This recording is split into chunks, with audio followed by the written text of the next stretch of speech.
16 তাৰিখে আজি নেটৰ ৰিজাল্ট এটা দিলে আৰু আমাৰ বৰপথাৰ গাঁৱৰে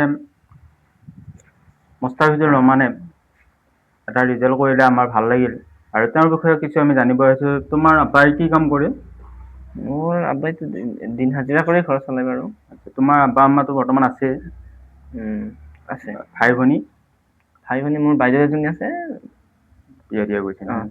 আচ্ছা, তুমি ভৱিষ্যতে কি হ'ম বুলি ভাবিছা? ভৱিষ্যতেতো তেনেকে যেতিয়া নিট দিলো মই চিকিৎসক হ'ম বুলি ভাবি তেনেকে নিট দিছো আৰু। চিকিৎসকটো তুমি কিয় বাছি ল'লা? মানে এইটো ভাল লাগে, সৰুৰ পৰা ধৰ সৰুৰ পৰা হ'ম বুলি লক্ষ্য আছিলে তোমাৰ, নহয় জানো? আৰু তোমাৰ আৰু বেলেগ কিবা এক্সাম দিছিলা নেকি? নেটৰ বাহিৰে তুমি কিবা নাই বেলেগ একো দিয়া নাই।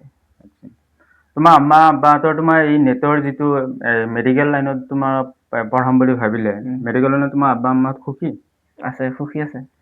ঠিকে আছে বাৰু। তুমি কেতিয়া যাম বুলি ভাবিছা?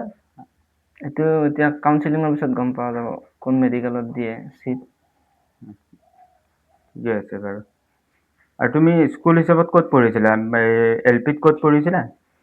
LPত আমাৰ গাঁৱৰ বৰপথাৰ নিম্ন বুনিয়াদী বিদ্যালয়ত মই পঢ়িছিলোঁ। তাৰপিছত হাইস্কুল দুনি হায়াৰ ছেকেণ্ডাৰী স্কুলত পাছ কৰিছোঁ। আৰু হেৰি তাৰপিছত তুমি কিবা হেৰি কৰিছিলা নেকি? কোচিং কৰিছিলা নেকি? কোচিং কৰিছিলোঁ। মই মেট্ৰিক দি উঠি আজমল যুগৰ সৈতে কোচিঙৰ কাৰণে গৈছিলোঁ। তাত ইণ্টিগ্ৰেটেড ক্লাছ হৈছিল আমাৰ, য'ত বৰ্ড আৰু নিটৰ কাৰণে এক লগত পঢ়োৱা গৈছিল। ঠিকে আছে বাৰু। তোমাৰ ভৱিষ্যত উজ্জ্বল কামনা কৰিছোঁ। ল'ৰাজনে নেট পাছ কৰিলে। নেট পাছ কৰোঁতে আপোনাৰ কি মানে সুখী নে?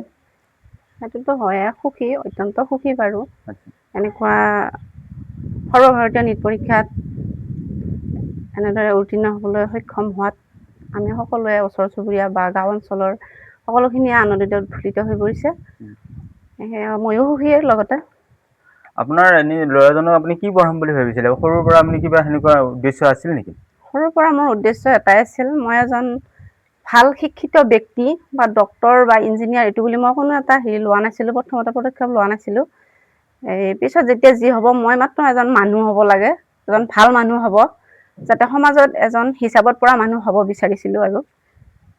ঠিকে আছে বাৰু। আপোনাৰ সুখী যেতিয়া আমাৰো সুখী হয়। কি হয় মুস্তাফিজুৰ ৰহমান? মোৰ ভতিজা হয়। ভতিজা হয়। আপুনি সুখী নে? সুখী। সুখী হয়। সুখী। ঠিকে আছে বাৰু। আপোনাৰ নামটো? আজিদা বেগম। আপুনি ল'ৰাজনৰ কিবা ভৱিষ্যত আগতে কিবা গম পাইছিলে নেকি? যে আপুনি নেটত পাছ কৰি বা এনেকুৱা মই কিবা ডক্টৰী লাইনৰ কিবা গম পাইছিলে নেকি? মানে আগতে হেৰি পোৱা নাছিলোঁ, তাৰপিছত যেতিয়া ধৰ মেট্ৰিকৰ ৰিজাল্টটো চাই মই মানে বহুত এজন ভাল ল'ৰা বা ভাল শিক্ষিত এজন হ'ব বুলি বহুত আশা আছিলোঁ। আপুনি আহকচোন।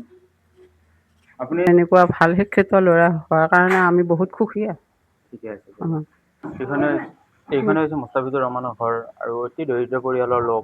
তেওঁ আমাৰ যদি কিবা সহায়ৰ প্ৰয়োজন হয়, অসম চৰকাৰে হওক বা আমাৰ কোনো মাইনৰিটি ফাণ্ডৰ পৰাই হওক, তেওঁক সহায় কৰিবৰ কাৰণে আগবাঢ়ি আহক আৰু তেওঁ ভৱিষ্যত উজ্জ্বল কামনা কৰে আৰু ওচৰ চুবুৰীয়া সকলৰো ভৱিষ্যত উজ্জ্বল কামনা কৰিব বুলি কামনা কৰিছে আৰু তাৰে দিশেও কামনা কৰি